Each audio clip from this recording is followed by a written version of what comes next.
Halo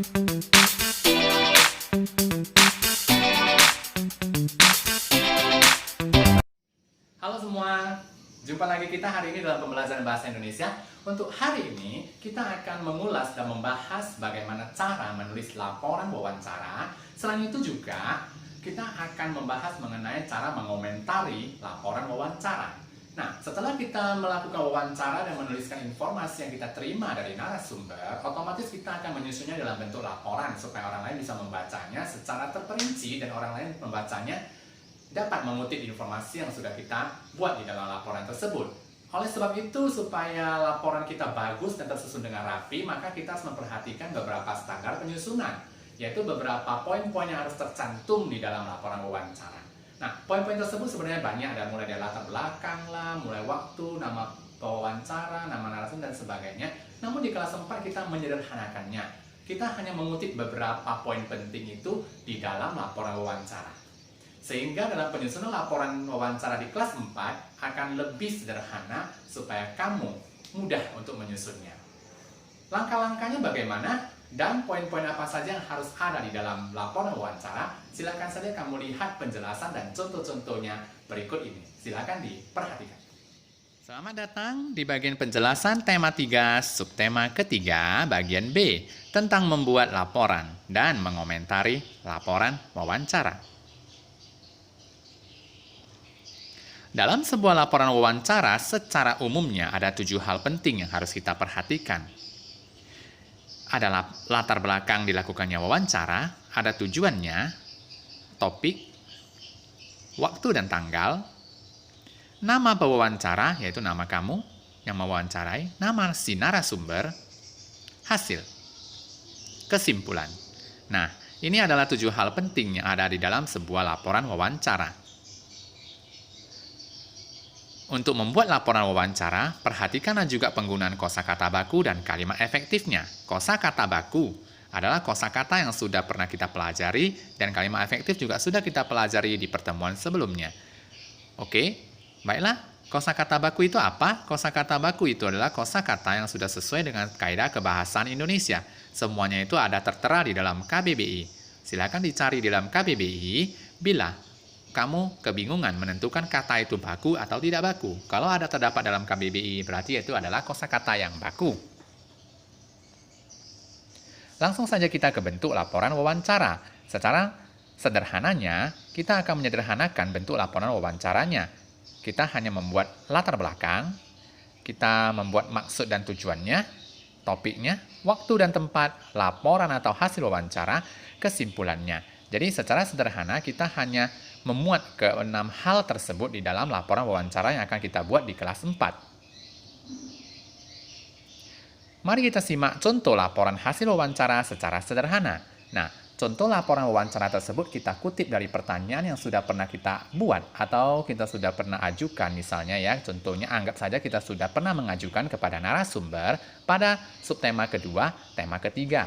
Bagian B, kemarin kita ada menyusun pertanyaan untuk narasumber yaitu seorang guru. Jadi, berdasarkan pertanyaan yang itu, maka kita akan membuat laporannya. Seperti inilah contoh laporan sederhana ketika kita mewawancarai seorang guru. Topik yang akan kita buat hari itu adalah, karena seorang guru, maka topik atau temanya adalah tentang pendidikan.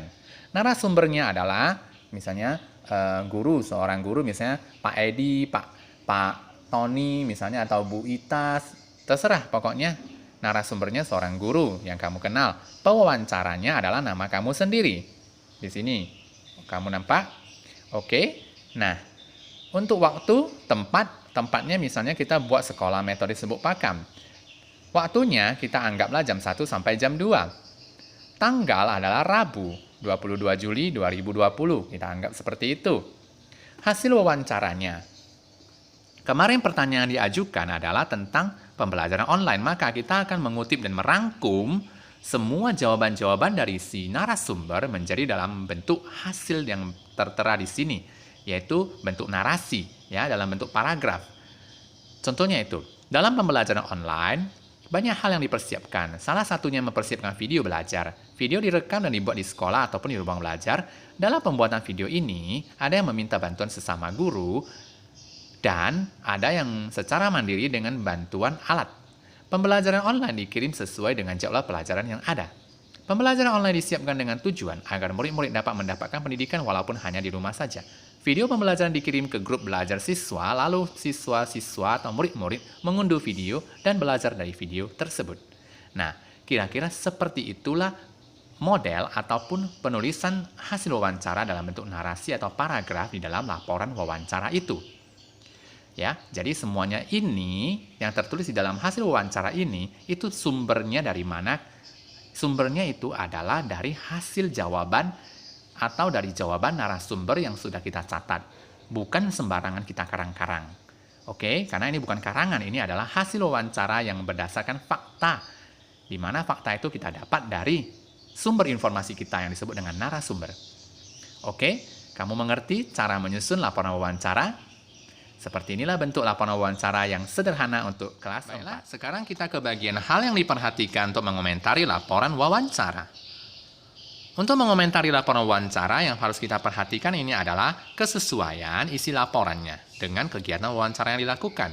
Bila kegiatan wawancara yang dilakukan adalah mengenai suatu topik tentang kesehatan, maka isi laporannya itu harus berkaitan dengan kesehatan. Dan isi laporannya ini harus berdasarkan kegiatan nyata wawancara tersebut. Sebab laporan wawancara bukanlah sebuah karangan yang bebas kita karang sesuka hati, namun harus ditulis dan dibuat sesuai dengan fakta dan data yang sudah dikumpulkan dari informasi yang diberikan oleh narasumber itu.